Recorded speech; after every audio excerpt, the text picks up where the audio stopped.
Assalamualaikum warahmatullahi wabarakatuh. Alhamdulillahirrabbilalamin. Wabihi nasta'in wa ala umuri dunya waddin.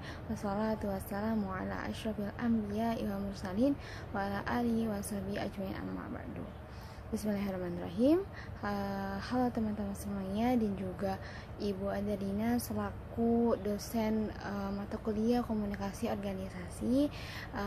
Selamat datang di video ini, di mana kali ini saya akan membahas 5 penelitian mengenai komunikasi organisasi yang menarik dan juga relevan, mulai dari skripsi, tesis, hingga jurnal ilmiah yang telah terverifikasi dan bisa kita akses langsung di Google Scholar. Nah, setiap penelitian tentu memiliki topik dan juga teori yang berbeda, sehingga kita bisa melihat berbagai sudut pandang dari berbagai teori dan juga pembahasan, dimana kita akan juga memulai pembahasan dari latar belakang, pertanyaan penelitian, teori yang digunakan, metodologi, sampai hasil penelitiannya. Oke, tanpa berlama-lama, mari kita langsung mulai untuk penelitian yang pertama. Nah, penelitian pertama ini adalah teori The Role of Internal Communication and on Employee Outcomes. Nah, penelitian ini dilakukan untuk melihat bagaimana sih komunikasi internal mempengaruhi kinerja dan juga komitmen pegawai, khususnya dengan membandingkan sektor publik dan juga swasta.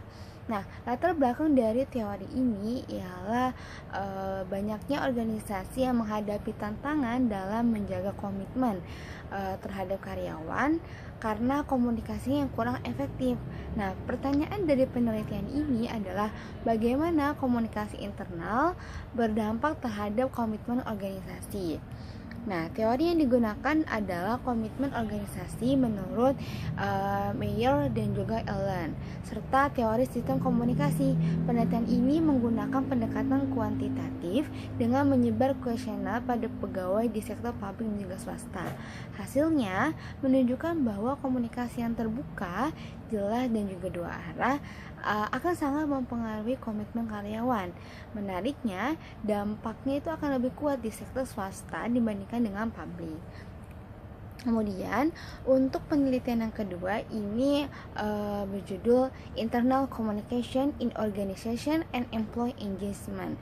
Nah, tesis ini berasal dari UNLV atau singkatan dari Universitas Nevada, Universitas Negeri Las Vegas ya. Nah, jadi dalam penelitian ini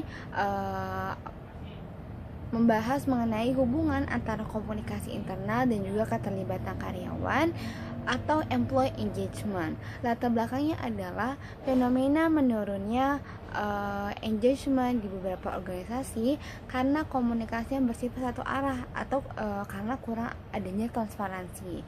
Nah, pertanyaan dari penelitian ini adalah apakah kualitas internal bisa meningkatkan keterlibatan pegawai? Nah, penelitian ini tuh menggunakan teori keterlibatan karyawan serta pendekatan komunikasi organisasi. Metodenya itu adalah kualitatif dengan wawancara terhadap pegawai dari beberapa perusahaan teknologi.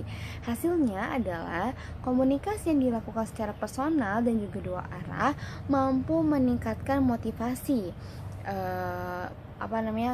dan juga kepercayaan dan rasa kepemilikan seorang pegawai terhadap perusahaannya tersebut, sehingga engagement pun bisa naik secara signifikan karena karyawan merasa memiliki kepemilikan terhadap perusahaan dan juga meningkatnya rasa kepercayaan diri pada karyawan.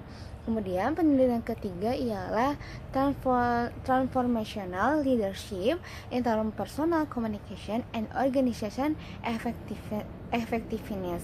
Nah, penelitian ini dilakukan di Aceh, yaitu di Indonesia, dan membahas bagaimana kepemimpinan transformasional serta komunikasi interpersonal berdampak pada efektivitas organisasi dalam konteks pendidikan pesantren. Nah, latar belakangnya adalah pentingnya kepemimpinan yang inspiratif dan hubungan antar personal yang kuat dalam lembaga berbasis nilai seperti pesantren. Nah, pertanyaan penelitiannya adalah sejauh mana sih kepemimpinan dan juga komunikasi interpersonal mempengaruhi efektivitas organisasi. Nah, teori utama yang digunakan adalah kepemimpinan transformasional dari BAS serta teori komunikasi interpersonal.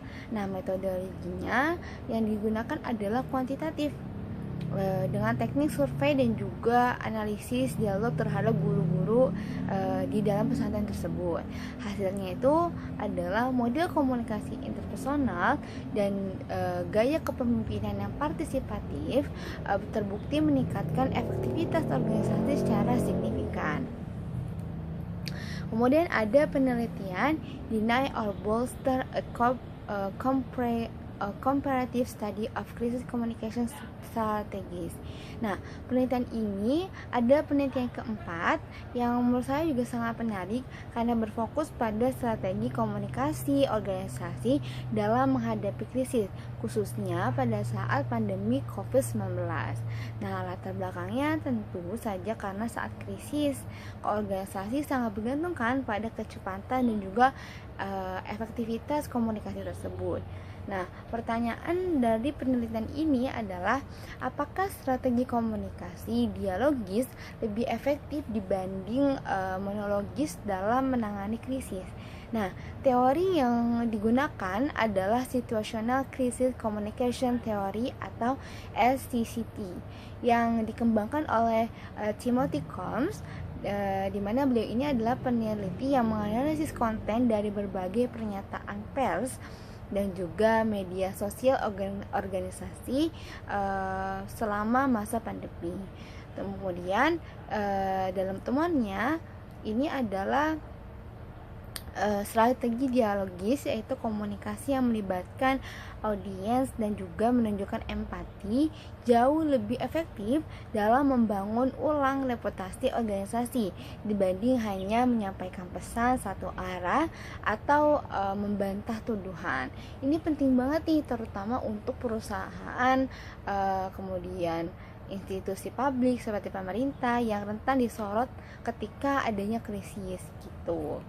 Nah, kemudian yang kelima adalah penelitian internal communication from a happiness management perspective.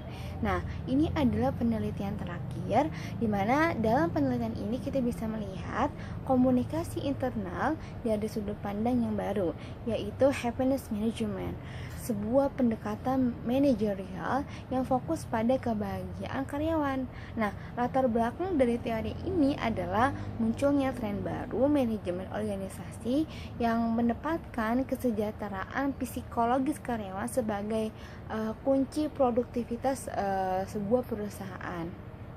Nah, pertanyaannya adalah apa saja sih indikator komunikasi internal yang bisa mendukung happiness management, ya kan? Nah, penelitian ini menggunakan teori happiness management yang kemudian dikombinasikan dengan komunikasi organisasi dan juga kepercayaan karyawan. Untuk metodologinya adalah meta-analisis sistemis dengan meninjau 49 studi yang terbit di Scopus dari tahun 2019 hingga 2024.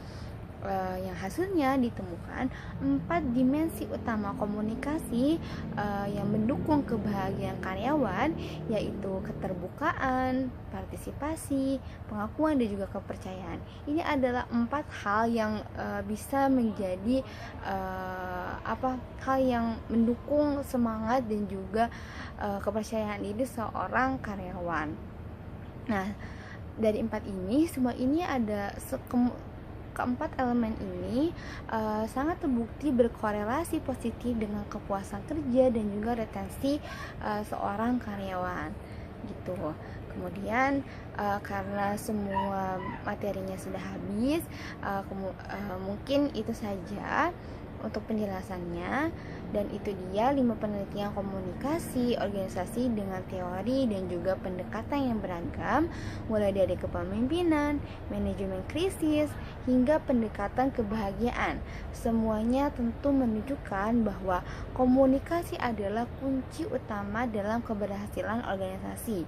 Nah, kalau teman-teman senang untuk review yang saya bawakan ini, saya berharap apa yang saya sampaikan saat ini dapat bermanfaat untuk yang menontonnya, dan jangan lupa share, like, and comment agar kalian tidak ketinggalan video-video review materi selanjutnya. Terima kasih. Wassalamualaikum warahmatullahi wabarakatuh.